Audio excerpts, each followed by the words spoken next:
बच्चों, आज मैं आपको वॉइस का पार्ट 7 पढ़ाने जा रहा हूँ। ये बहुत ही स्पेशल वीडियो होने वाला है, ध्यान दीजिएगा आप लोग, क्योंकि ये लास्ट पार्ट है। इसमें सब कुछ आपको निचोड़ बता देंगे और हर एग्ज़ाम में आता है, चाहे कोई भी कंपटीशन एग्ज़ाम हो, ठीक है ना, या स्टूडेंट हो 9 से लेकर 12 तक पढ़ने वाले, उनके लिए बहुत इम्पॉर्टेंट है, ठीक है ना। ध्यान दीजिएगा, कुछ ऐसी वर्ब हैं जिनके साथ आप बाई का प्रयोग नहीं कर सकते। मैंने लिखा है, देखिए, some special rules. Special rule क्यों मैंने लिखा है बताइए? इसीलिए मैंने लिखा है कि आपके सामने कोई भी सेंटेंस आएगा एक्टिव में और पैसिव जब आप बनाएंगे तो गलत नहीं होगा। देखिए, याद कर लीजिए फटाफट। Two is used after known and obliged, मतलब टू का प्रयोग नोन और ओबलाइज के बाद होता है। नोन और ओबलाइज आएगा, जैसे नो का आगे नो आएगा तो नो का नोन बदल, तो आप जानते हैं कि पैसिव वॉइस में हमेशा वर्ब की थर्ड फॉर्म का प्रयोग होता है, याद रहेगा ना। इसीलिए मैंने थर्ड फॉर्म यूज किया यहाँ कि नोन और ओबलाइज के बाद हमेशा टू का प्रयोग होता है। फॉर एग्जाम्पल, बाई का प्रयोग नहीं करेंगे, क्या करेंगे? टू का प्रयोग। याद हो गया? ये टू, इसको सिंगल नाउन में घेरे हैं। ही विल ओबलाइज मी, इसका पैसिव बनाइए आप। पैसिव बनाएंगे तो क्या होगा? मी का कन्वर्ट करिए तो क्या हो जाएगा? आई। आई के साथ क्या होता है? सेल। सेल यूज होगा ना। उसके बाद बी, जिस टेंस में बनाते थे वैसे ही बनाएंगे। बस आपको ये याद रखना है बच्चों कि नोन और ओबलाइज आएगा जहाँ वर्ब हम देखेंगे, उसके बाद टू का ही प्रयोग होगा। एकदम गलत नहीं होगा, गारंटी देते हैं आपको, ये गलत नहीं होगा। अगर ये चारों नियम पता है, किसी प्रकार का वाक्य आएगा आप बना लेंगे। जैसे he will oblige me, I shall be obliged. अब यहाँ बाई लगाते थे, लेकिन अब क्या करेंगे? देखें नियम क्या कह रहा है, रूल। टू का प्रयोग होगा तो टू लगा दीजिए, और उसके बाद क्या है? ही है तो हिम हो जाएगा। देखा आपने? है ना आसान? लेकिन आपको ये पता रहेगा तब आसान होगा, वरना परेशान हो जाएंगे आप। देखिए ध्यान से, क्या करेंगे? टू का प्रयोग करेंगे। याद हो गया? नोन और ओबलाइज के बाद। अगला, इन का प्रयोग कंटेंड और इंटरेस्टेड के बाद होता है। कंटेंड आए एक्टिव में या इंटरेस्टेड आए तो उसके बाद क्या करेंगे? इन का प्रयोग करेंगे, न कि बाई का प्रयोग करेंगे। किसका प्रयोग करेंगे आप? इन का। For example, this book interested me, interest me, तब बनाइए इसको पैसिव में। चलिए पैसिव में कन्वर्ट करते हैं बच्चों, तो क्या हो जाएगा? आई किस टेंस में है? जिस टेंस में वैसे बनाइए, आई के साथ एम, प्रेजेंट में है ना, आई एम इंटरेस्टेड। हो गया बच्चों? इंटरेस्टेड हो गया आपका, हैं? क्या हो गया बच्चों? इंटरेस्टेड। उसके बाद बाई का प्रयोग करेंगे आप। बाई का प्रयोग करेंगे? नहीं करेंगे। देखिए मैं गलत बता रहा हूँ आपको, कंफ्यूजन करने के लिए। बाई का प्रयोग आप नहीं करेंगे। किसका प्रयोग करेंगे? इन का प्रयोग करेंगे। ये ध्यान दीजिएगा, बहुत से बच्चे नहीं जानकर बिना देखे हल कर देते हैं, ठीक है ना। तो ध्यान दीजिएगा, इन का प्रयोग करेंगे। उसके बाद दिस बुक, तो कंटेंट और इंटरेस्टेड आएगा तो इनका प्रयोग करेंगे। याद रहेगा? अब चलिए, यहाँ है एट इज यूज्ड। एट का प्रयोग याद कर लीजिए, सरप्राइज्ड, एस्टोनिश्ड, डिस्ट्रेस्ड, डिस्प्लेज्ड और अलार्म्ड के बाद होता है। सरप्राइज्ड आएगा, एस्टोनिश्ड आएगा, डिस्ट्रेस्ड, डिस्प्लेज्ड और अलार्म के बाद किसका होता है यूज? एट का। किसका होगा? एट का यूज होगा। For example, your intelligence surprise में, इसका बनाइए पैसिव में, क्या होगा बताइए? तो मी का क्या हो जाएगा? आई। किस टेंस में है? पास्ट इंडिफरेंट टेंस में है, क्या हो जाएगा? I was. उसके बाद सरप्राइज्ड, आई वाज सरप्राइज्ड। हो गया बच्चों? I was surprised. उसके बाद यहाँ पे क्या करेंगे? एट का प्रयोग करेंगे, न कि बाई का प्रयोग करेंगे। क्या करेंगे? एट का प्रयोग करेंगे। क्या हो जाएगा? Your intelligence, your intelligence. देखा आपने? तो आप क्या करेंगे? इंटेलिजेंस का प्रयोग करें, यहाँ एट का प्रयोग करेंगे, ठीक है। क्या करेंगे? एट का ही प्रयोग करेंगे बच्चों, ध्यान दीजिएगा, ठीक है। रूल 4 क्या कह रहा है? देखिएगा ध्यान से। विद का प्रयोग किसके साथ होगा, किसके बाद होगा? Pleased, satisfied, disgusted, charmed, throned और लाइन्ड के बाद होता है। तो ये जो वर्ब हैं इनके साथ क्या करेंगे? विद का प्रयोग करेंगे। Pleased, satisfied, disgusted, charmed, throned और लाइन्ड के बाद केवल आप विद का प्रयोग करेंगे इसके बाद, है ना। इसको बनाते हैं, बनाइए, पैसिव बनाइए आप। तो हिम है तो क्या हो जाएगा? ही। किस टेंस में है? तो पास्ट इंडिफिनिट टेंस में। तो क्या बनाएंगे? तो ही वाज हो जाएगा। क्या हो जाएगा बच्चों? He was. उसके बाद प्लीज्ड हो गया ना। उसके बाद क्या करेंगे? बाई का प्रयोग करेंगे? नहीं करेंगे। किसका प्रयोग करेंगे? तो क्या लिख रहा है? विद का प्रयोग करेंगे। विद, सेटिस्फाइड, ये एकदम जबानी याद होना चाहिए। विद का प्रयोग किसके बाद होगा? Pleased, satisfied, disgusted, charmed, throned और लाइन्ड के बाद होता है। तो क्या हो जाएगा बच्चों? यहाँ विद हो जाएगा। उसके बाद माई बिहेवियर है तो यहाँ रख लीजिए आप, माई बिहेवियर। आ रहा है कि नहीं समझ में, बताइए।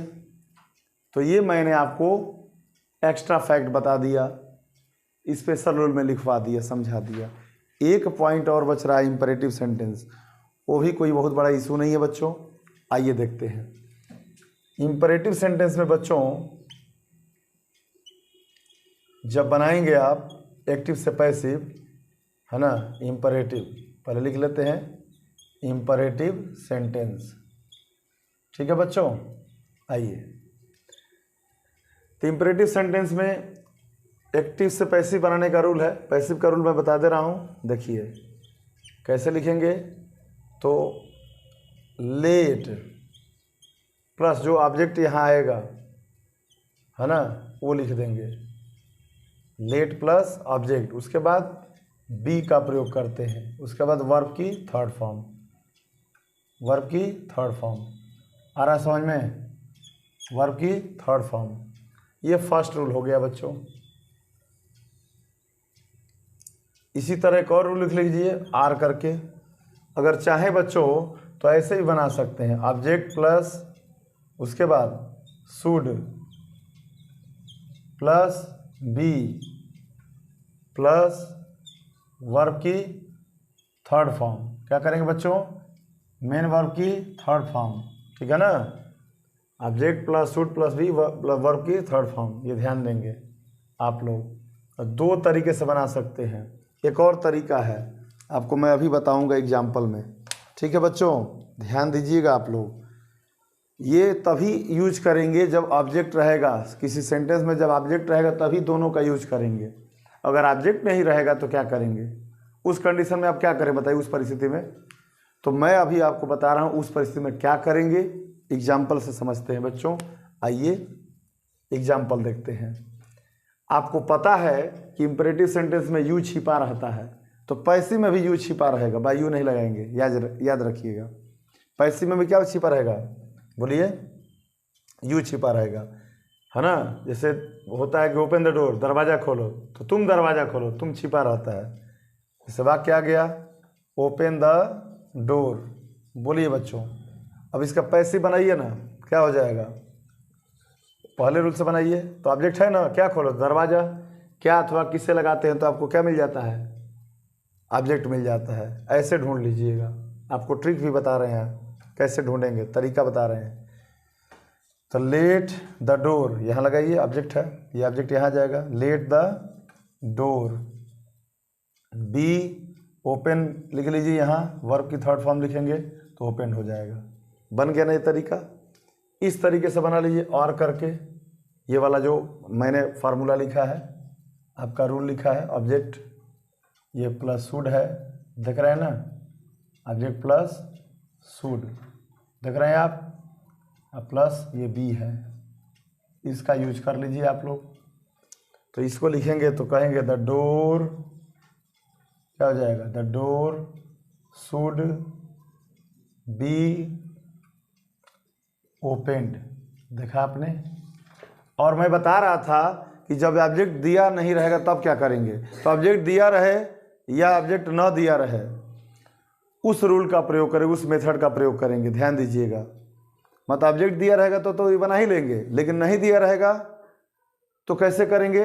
देखिए, जो भाव प्रकट होगा, जो सेंस प्रकट होगा, उसके हिसाब से आप क्या करेंगे, बना लेंगे। कैसे? तो क्या भाव प्रकट हो रहा है, मीनिंग निकालिए। दरवाज़ा खोलो, तो आदेश प्रकट हो रहा है ना बच्चों, तो लिखेंगे यू आर, जो भाव प्रकट होगा उसके हिसाब से, यू आर ऑर्डर्ड टू। क्या लिखेंगे बेटा? You are ordered to. और बाकी सब ऐसे जोड़ दीजिए, ओपन द डोर। ये 3 तरीके से, 3 मेथड से मैंने आपको बनाना सिखा दिया। अगर एडवाइस प्रकट होगा, you are advice to. Request प्रकट होगा, यू आर रिक्वेस्टेड टू। ऐसे आप बना लेंगे, है ना। आइए एक और वाक्य चेक करिए, एक और एग्जाम्पल देखिए आप, है ना। एक और एग्जाम्पल देखेंगे, जैसे वाक्य आ गया कि कम हेयर, कम हेयर। अब इसमें ऑब्जेक्ट कहाँ दिया है? ऑब्जेक्ट नहीं ना है, हैं? ऑब्जेक्ट कहाँ है? क्या अथवा किसे लगा, ऑब्जेक्ट मिलेगा ही नहीं। तो क्या हो जाएगा पैसिव में? पैसिव में बनाएंगे तो हो जाएगा you are ordered, you are ordered to come here, to come hair.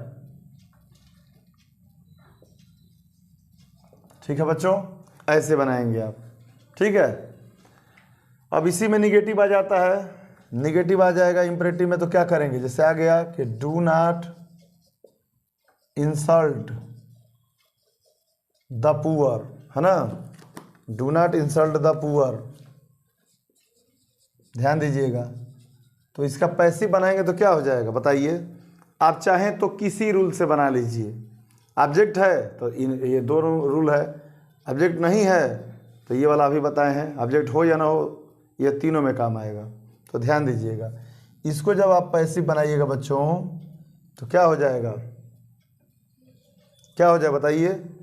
तो आप ध्यान दीजिएगा, जो भाव प्रकट होगा बना सकते हैं। तो लिख लेंगे लेट, लेट से बनाएंगे let the poor, let the poor be, sorry be से पहले नॉट रहेगा क्योंकि निगेटिव है ना बच्चों। तो नॉट बी इंसल्टेड, क्या हो जाएगा बच्चों? इंसल्टेड। या शुड से भी बना सकते हैं, ये तरीका है, ये जो आपने लिखा है यहाँ। तो इस तरह से आप निगेटिव वाला भी बना लेंगे। ठीक है। अगर मान लीजिए बच्चों, अगर आप मान लीजिए इसी तरह एक और वाक्य मिल जाए आपको, 5 मैं दे रहा हूँ, never tell a lie, sentence मिल जाए तो नेवर टेल अ लाई, क्या हो जाएगा बोलिए? तो ऑब्जेक्ट दिया है तो बना सकते हैं। तो याद रखिएगा, एक और ट्रिक बता रहे हैं, नेबर से सलाह प्रकट होता है, एडवाइस प्रकट होता है, शुड से भी सलाह प्रकट होता है बच्चों। तो इस रूल का प्रयोग करना बेस्ट माना जाता है। वैसे आप किसी तरीके से बना सकते हैं, यू आर फ्री, आप स्वतंत्र है बनाने के लिए। लेकिन ऐसे बनाते हैं शुड से, तो अगर ऑब्जेक्ट है बनाइए, कोई दिक्कत नहीं है। इसका जब पैसिव बनाइएगा तो क्या हो जाएगा? अलाई शुड नेवर बी, क्या हो जाएगा? टोल्ड, टेल का टोल्ड बन गया ना। इस तरह से मैंने आपको इम्पेरेटिव भी पूरा पढ़ा दिया। अब कोई डर है इम्पेरेटिव में? नहीं ना, सारा रूल मैंने समझा दिया कि कब आप बाई का प्रयोग नहीं करेंगे तो इस कंडीशन में नहीं करेंगे। इम्पेरेटिव में क्या होता है तो यू छिपा रहता है, उसका बनाएंगे तो क्या करेंगे? तो 2 तरीके नहीं 3 तरीके से आपको समझा दिए, है ना। तो इस तरह इम्पेरेटिव भी आपका ख़त्म हो गया। कुछ और एग्जाम्पल देख लीजिए जो डिफरेंट जरा हैं। जैसे मान लीजिए मॉडल एक्चुअली बाज है, can, could, may, might, must, ought to, कुछ भी आए। जैसे मान लीजिए कि आ गया तो कैसे बनाएंगे? यू कैन, आ गया वाक्य कि यू कैन डू इट, है ना। तो क्या बनाएंगे? पैसिव बनाएंगे कैसे? इट कैन, कैन कैन रहेगा, जो रहेगा मॉडल एक्चुअली वर्ब वही रहेगा, मॉडल से यहाँ लिख देंगे कैन बी, उसके बाद वर्ब की 3rd form done by you, बन गया ना। ऐसे आप बनाएंगे। तो चाहे जो भी model actually verb can, could, may, might, must, उसमें से कोई भी आए ऐसे ही बनाएंगे, बस बी लगा देंगे। ठीक है ना। और कुछ वाक्य आपको मैं बताना चाहूँगा। एक और वाक्य बता दे रहा हूँ, एक और सेंटेंस यहाँ मैं बता दे रहा हूँ आपको। और भी एग्जाम्पल आपको मैं दे दे रहा हूँ ताकि कहीं से दिक्कत, पूरा पार्ट मैं ख़त्म कर दे रहा हूँ, ठीक है। जैसे और एग्जाम्पल आ गया ऐसे कि आई हैव टू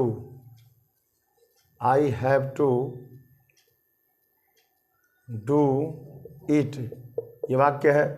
तो हैव टू आ गया ना, अब देख कर घबरा जाएंगे आप। तो क्या बनेगा पैसिव, ईट। अब इट के अनुसार क्या हो जाए, हैज़ टू बी, हैज़ के बाद क्या लिखेंगे, टू बी, वर्ब की थर्ड फॉर्म याद रखिएगा हमेशा पैसिव में, डन बाई, आई का क्या हो जाएगा, मी, बन गया ना। तो इस तरह से आप बना सकते हैं, है ना। अगर एक और वाक्य ले लीजिए, ऐसे आ गया कि अगर दे दिया वाक्य में कि ऐसे बनाइए डू, अब इसी का पैसिव बनाइए ना, केवल एक सिंगल वर्ब है। अब इसमें बच्चे चकरा जाते हैं, दिमाग नहीं काम करता है, क्या करेंगे। अब जो भाव प्रकट हो रहा है, डू मतलब करो, तो आदेश दे रहा है ना, तो आदेश का इंग्लिश क्या होता है, ऑर्डर। तो you are ordered to do, हो गया। देखा आपने कौन सा नियम अप्लाई किया, आपने कौन सा नियम अप्लाई किया, वही जो भाव के अनुसार प्रकट हो, ये बन गया आपका पैसिव। तो इस प्रकार से मैंने जितना बताना था आपको बता दिया, इम्परेटिव वाला भी बता दिया, मॉडल एक्चुअली वर्ब आएगा वही बता दिया, और कहाँ आप बाई का प्रयोग नहीं करेंगे वो भी मैंने समझा दिया, है ना। कहीं कोई मैंने कसर नहीं छोड़ा पढ़ाने में बच्चों। तो वीडियो को पूरा देखिएगा, आप स्क्रीनशॉट ले लीजिएगा और नोट बना लीजिएगा बच्चों। वीडियो को पूरा देखिए और चैनल को लाइक, शेयर और सब्सक्राइब करिए। अगर चैनल अच्छा लगे, आपको ये वीडियो, आपको ये एजुकेशन की पढ़ाई अच्छी लग रही है, तो ज़्यादा से ज़्यादा लाइक, शेयर, सब्सक्राइब करें। Thank you.